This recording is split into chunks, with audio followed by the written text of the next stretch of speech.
तीन जादुई हाथी।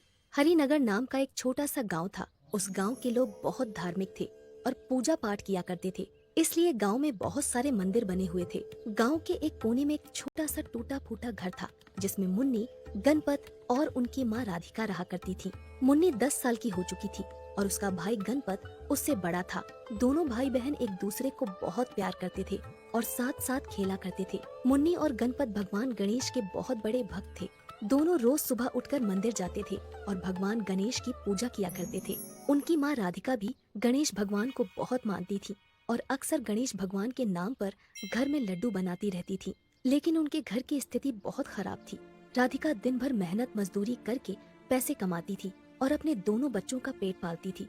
एक दिन राधिका काम करके शाम को वापस अपने घर लौट रही थी। रास्ते में उसे बनिए की दुकान दिखाई देती है। अरे चाचा, आज तुम दुकान पर कैसे आ गए? और बिट्टू कहाँ है? अरे बेटा, उसकी तबीयत तो बहुत खराब है, इसलिए मुझे दुकान पर आना पड़ा। अच्छा चाचा, मुझे 1 किलो बेसन दे दो। बहुत दिनों से लड्डू बनाकर गणेश भगवान को प्रसाद नहीं लगाया। इसके बाद राधिका बेसन लेकर अपने घर पहुंच जाती है और लड्डू बनाने लगती है। थोड़ी देर बाद मुन्नी और गणपत बाहर से खेलकर घर आते हैं। अरे वाह, बेसन के लड्डू! मुझे तो लड्डू देखकर रहा ही नहीं जा रहा। तू रहने दे मुन्नी, पहले लड्डू का भोग भगवान गणेश को लगेगा, है ना माँ? हाँ बेटा, पहले भगवान जी को भोग लगाएंगे, उसके बाद तुम दोनों लड्डू खा सकते हो। अच्छा ठीक है, लेकिन माँ, मुझे आपसे एक बात पूछनी थी। हाँ मुन्नी, पूछो। गांव के बाहर एक सर्कस आया है जिसमें एक हथनी का बच्चा फ्री में मिल रहा है। मैं वो हथनी अपने घर पर लाना चाहती हूँ। नहीं मुन्नी बेटा, हम लोग बहुत गरीब हैं, हम हथनी की सेवा नहीं कर सकते। लेकिन मुन्नी रोने लगती है और मजबूर होकर गणपत वो हथनी अपने घर ले आता है।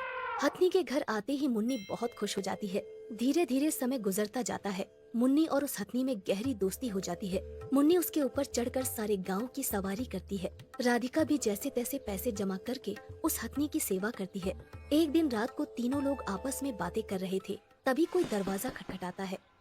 अरे कोई है, दरवाजा खोलो। गणपत तुरंत दरवाजा खोलता है तो सामने बूढ़ी काकी खड़ी हुई थी। अरे आओ काकी, अंदर आओ। अरे काकी, इतनी रात को कैसे आना हुआ?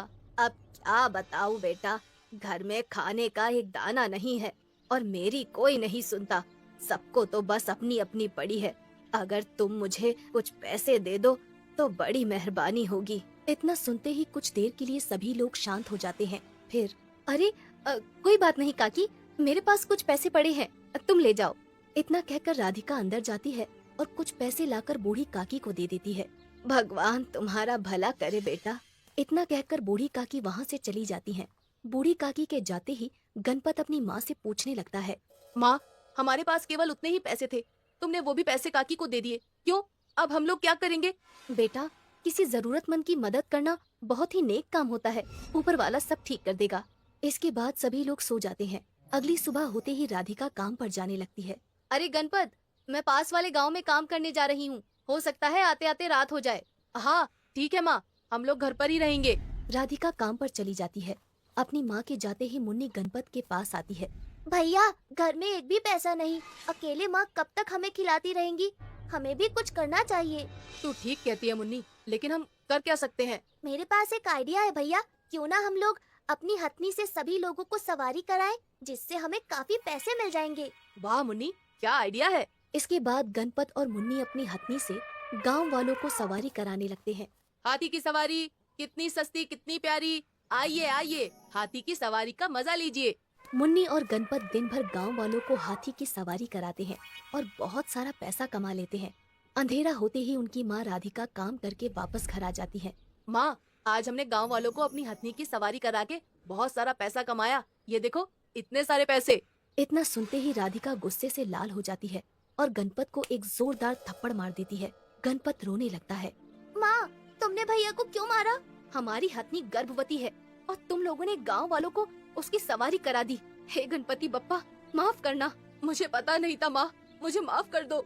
अभी जाकर तुरंत हथनी से माफी मांगो, वरना भगवान गणेश नाराज हो जाएंगे। इसके बाद गणपत और मुन्नी अपनी हथनी के पास जाकर उससे माफी मांगते हैं और काफी देर तक उसके पास बैठे रहते हैं। तभी उनकी माँ आवाज लगाती है। अरे बेटा, कितनी रात हो गई है, आओ खाना खा लो, जो हुआ उसे भूल जाओ। 2 दिन बाद गणेश चतुर्थी है, हमें कल पूजा का सामान लेने भी जाना है। गणपत और मुन्नी खाना खाकर सो जाते हैं। 2 दिन बाद गणेश चतुर्थी का त्योहार आ जाता है और गणेश चतुर्थी के दिन हथनी 3 बच्चों को जन्म देती है। राधिका, मुन्नी और गणपत बहुत खुश होते हैं और धूमधाम से गणेश चतुर्थी का त्योहार मनाते हैं। हम बहुत किस्मत वाले हैं। आज के दिन हथनी ने 3 हाथियों को जन्म दिया है। हाँ माँ, और देखो ना, ये तीनों छोटे छोटे हाथी कितने प्यारे लग रहे हैं। कुछ महीनों बाद तीनों हाथी के बच्चे थोड़े थोड़े बड़े हो जाते हैं। एक रात को तीनों हाथी के बच्चे घर के बाहर रस्सी से बंधे हुए थे और वो रात पूर्णिमा की रात थी। जैसे ही रात के 12 बजते हैं तो चांद की रोशनी उन तीनों हाथियों पर पड़ती है। तो देखते ही देखते पहला हाथी सोने के लड्डू निकालने लगता है और दूसरा हाथी जादुई मोदक निकालने लगता है और तीसरा हाथी बहुत सारा जादुई खाना निकालने लगता है। अगली सुबह जब राधिका तीनों हाथियों के पास सोने के लड्डू और ढेर सारा खाना देखती है तो जोर से आवाज लगाती है, गणपत, मुन्नी, जल्दी यहाँ आओ। देखो यहाँ क्या हो गया है। गणपत और मुन्नी दौड़कर वहाँ पहुँच जाते हैं और वहाँ का नजारा देखकर उनकी आंखें फटी की फटी रह जाती हैं। लगता है माँ, ये तीनों जादुई हाथी है। अरे बाप रे, इतना सारा खाना और सोने के लड्डू। अब हमारी सारी गरीबी दूर हो जाएगी। लेकिन इससे पहले तो कभी ऐसा नहीं हुआ। कहीं कोई भूत प्रेत का साया तो नहीं? माँ, कल पूर्णिमा की रात थी और इससे पहले हमने कभी भी तीनों हाथियों को रात को बाहर नहीं बांधा था। थोड़ी देर बातें करने के बाद वो लोग सारा जादुई खाना और सोने के लड्डू उठा लेते हैं। राधिका और गणपत शहर जाकर सोने के लड्डू बेच देते हैं। इससे उन्हें ढेर सारा पैसा मिल जाता है और वो लोग बहुत बड़ा घर बनवा लेते हैं और साथ ही तीनों जादुई हाथियों और उनकी माँ हथनी के लिए भी एक बड़ा सा बाड़ा तैयार करवा लेते हैं। हर पूर्णिमा की रात को वो तीनों जादुई हाथी ढेर सारा जादुई खाना, जादुई मोदक और जादुई सोने के लड्डू देते थे। राधिका, मुन्नी और गणपत ढेर सारा जादुई खाना गांव के गरीब लोगों में बांट देते थे और अपने घर के बगल में एक बहुत बड़ा गणेश भगवान का मंदिर बनवाते हैं। धीरे धीरे आसपास के बहुत सारे गाँव में ये बात फैल जाती है कि वो तीनों हाथी जादुई हैं। दूर दूर से लोग जादुई हाथियों के दर्शन करने आने लगते हैं। धीरे धीरे समय के साथ वो तीनों जादुई हाथी और बड़े हो जाते हैं। एक दिन मुन्नी अपनी माँ राधिका से कहती है, माँ, जैसे जैसे हमारे तीनों जादुई हाथी बड़े हो रहे हैं, वैसे वैसे वो और ज्यादा जादुई खाना और सोने के लड्डू दे रहे हैं। हाँ बेटा, सब गणेश भगवान की कृपा है। हमारी सारी गरीबी दूर हो गई और अब हमारे पास ढेर सारी धन संपत्ति है। इसलिए अब हम सारा जादुई खाना और जादुई मोदक और ये सोने के लड्डू जरूरतमंद लोगों और गरीबों में बांट देंगे।